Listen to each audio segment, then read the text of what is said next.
Today is going to be a great day because I am scheduled to discuss with you Let Me Not to the Marriage of True Minds of William Shakespeare, or more correctly, Sonnet 116 of William Shakespeare. There is so much to be said about Shakespeare that one simply does not know what to say about him. I shall share with you just one point. I know that it can turn out to be controversial, but I firmly believe that that insight is correct.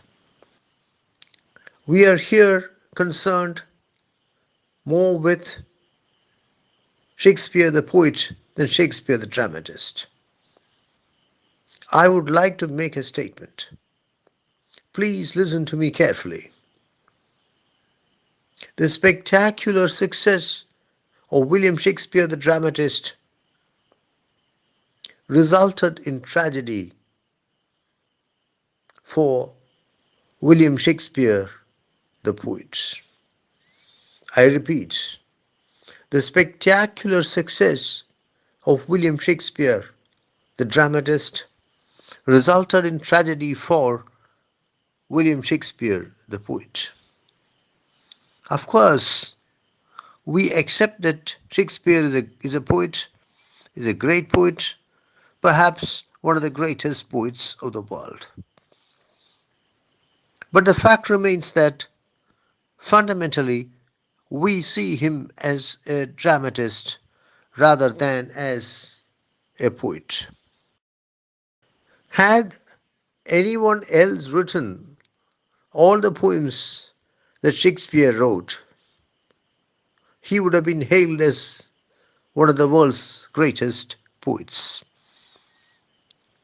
But the spectacular successes of William Shakespeare, the dramatist, were sufficient to eclipse William Shakespeare, the poet. William Shakespeare, the poet, is constantly in the shadow of William Shakespeare, the dramatist. Thus, the extraordinary success, the remarkable success of Shakespeare, the dramatist, had nothing but tragic consequences for Shakespeare, the poet. I would like to share with you a quotation from David Garrick,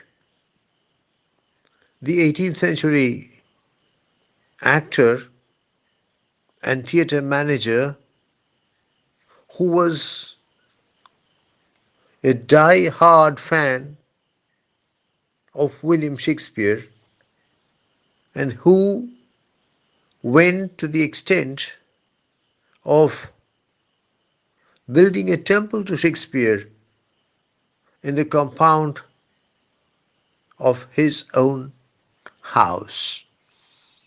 This is what Garrick says. I quote, "For the bard of all bards was a Warwickshire bard." Unquote. Shall I repeat the line? Please listen carefully. For the bard of all bards was a Warwickshire bard. I repeat, for the bard of all bards was a Warwickshire bard. Stratford upon Avon, William Shakespeare's hometown, is located in Warwickshire. Let us read Sonnet 116.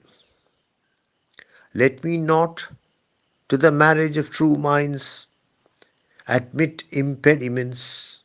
Love is not love, which alters when it alteration finds, or bends with the remover to remove. Oh no, it is an ever fixed mark that looks on tempests and is never shaken. It is the star to every wandering bark, whose worths are known, although his height be taken. Love is not time's fool, though rosy lips and cheeks within his bending sickle's compass come.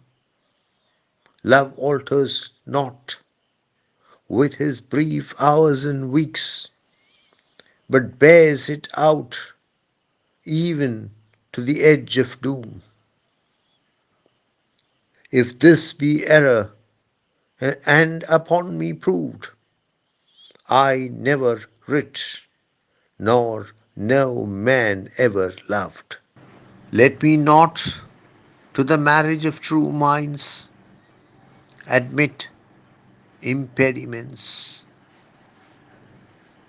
Impediments are obstacles, obstructions, difficulties, things that hinder a process. Let me not to the marriage of true minds. If there are two minds and the minds are true, if there are two minds, two true minds, if the minds are true to themselves and to each other, and they want to marry, what is the meaning of the word marriage? Here, it is used in the usual sense of social and legal recognition of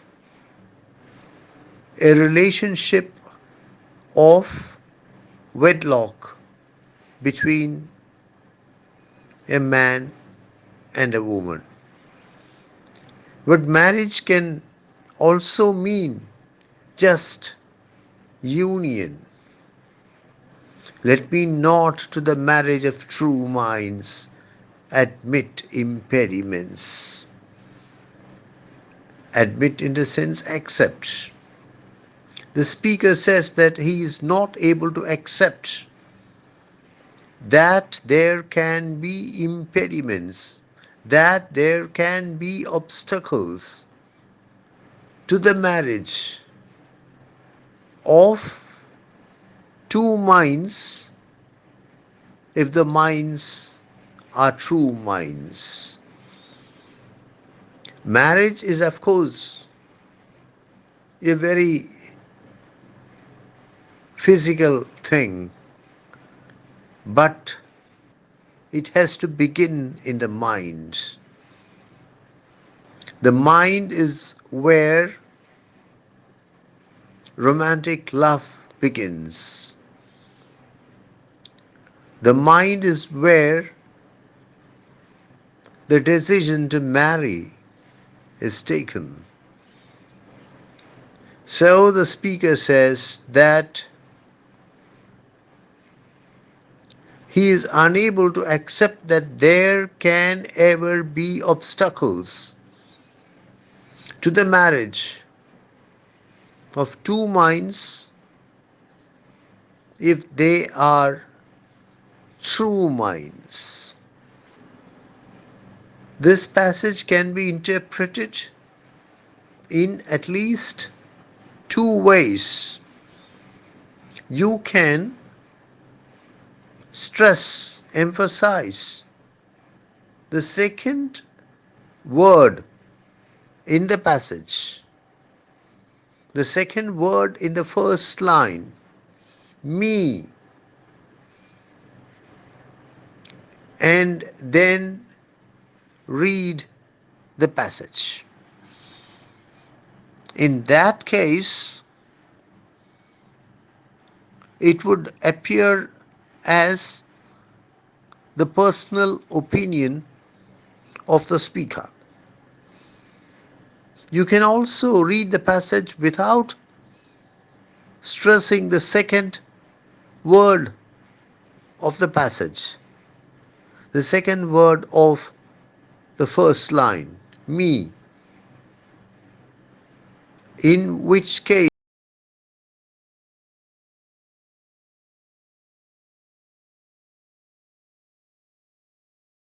Sonnet 116 is a remarkable celebration of romantic love. The opening lines of the poem are extremely appropriate to the treatment of the subject matter of the poem. The magnificent sweep of the opening lines create an indelible impression on the mind of the reader and overwhelm him by their inexorable force. The speaker declares that there is no such thing as impediment, there is no such thing as obstacle, there is no such thing as hindrance